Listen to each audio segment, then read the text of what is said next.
नमस्कार, मैं हूं प्रमोद दुबे। न्यायमूर्ति सूर्यकांत 24 नवंबर को देश के अगले मुख्य न्यायाधीश के रूप में शपथ लेंगे। शपथ ग्रहण समारोह राष्ट्रपति भवन में आयोजित होगा, जहां देश विदेश की महत्वपूर्ण हस्तियां भी उपलब्ध होंगी। बताया जाता है कि शपथ ग्रहण समारोह में Bhutan, Kenya, Malaysia, Mauritius, Nepal और श्रीलंका के मुख्य न्यायाधीश उपस्थित रहेंगे। इसके साथ ही साथ उनके परिवार के अनेक सदस्य भी वहां उपस्थित रहेंगे। मुख्य न्यायाधीश सूर्यकांत का जो कार्यकाल है वह 9 फरवरी 2027 तक रहेगा, अर्थात वे 14 महीने तक अपने पद पर बने रहेंगे। मिली जानकारी में बताया गया है कि न्यायमूर्ति सूर्यकांत का पूरा परिवार हिसार के पेटवाड गांव में रहता है, जो कि हरियाणा में पड़ता है। उनके बड़े भाई मास्टर शशिकांत गांव में परिवार के साथ रहते हैं, वहीं एक भाई हिसार शहर में और तीसरा भाई दिल्ली में रहते हैं। पारिवारिक सूत्रों द्वारा मिली जानकारी के अनुसार न्यायमूर्ति सूर्यकांत की पत्नी सविता सूर्यकांत हैं। वे एक कॉलेज में प्रिंसिपल के पद से अवकाश ग्रहण किए हैं। वे इंग्लिश की प्रोफेसर रह चुकी हैं। उनकी 2 बेटियां हैं, मुग्धा और कनुप्रिया। दोनों बेटियां पढ़ाई कर रही हैं। अगर देखा जाए तो सर्वोच्च न्यायालय में बतौर न्यायाधीश सूर्यकांत ने कई संवैधानिक पीठ का हिस्सा रहे।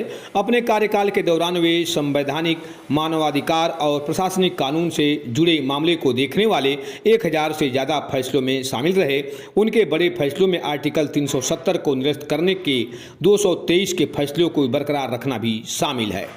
पंजाब और हरियाणा हाई कोर्ट की फुल बेंच का हिस्सा भी रहे, जिसने 2017 में बलात्कार के मामले में डेरा प्रमुख गुरमीत राम रहीम को लेकर जेल में हुई हिंसा के बाद डेरा सच्चा सौदा को पूरी तरह से साफ करने का आदेश दिया था।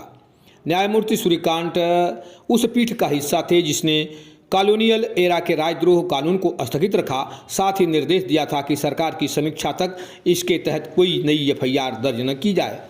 सर्वोच्च न्यायालय बार एसोसिएशन समेत समस्त बार एसोसिएशनों में 1/3 सीटें महिलाओं के लिए आरक्षित किए जाने का निर्देश का श्रेय भी न्यायमूर्ति सूर्यकांत को दिया जाता है। न्यायमूर्ति सूर्यकांत 7 जजों की बेंच में शामिल थे, जिन्होंने 1967 के अलीगढ़ मुस्लिम यूनिवर्सिटी के फैसले को खारिज कर दिया गया था। यूनिवर्सिटी के संस्थान के अल्पसंख्यक दर्जे पर पुनर्विचार का रास्ता खुल गया था।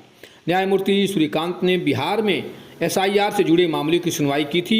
चुनाव प्रक्रिया में पारदर्शिता को रेखांकित करने वाले एक आदेश में न्यायमूर्ति सूर्यकांत ने चुनाव आयोग को निर्देश दिया था कि बिहार में स्पेशल इंटेंसिव रिवीजन के बाद ड्राफ्ट वोटर लिस्ट से बाहर किए गए 65 लाख नामों की डिटेल सार्वजनिक की जाए। देखिए, यह जो पद है वह बहुत मायने रखता है।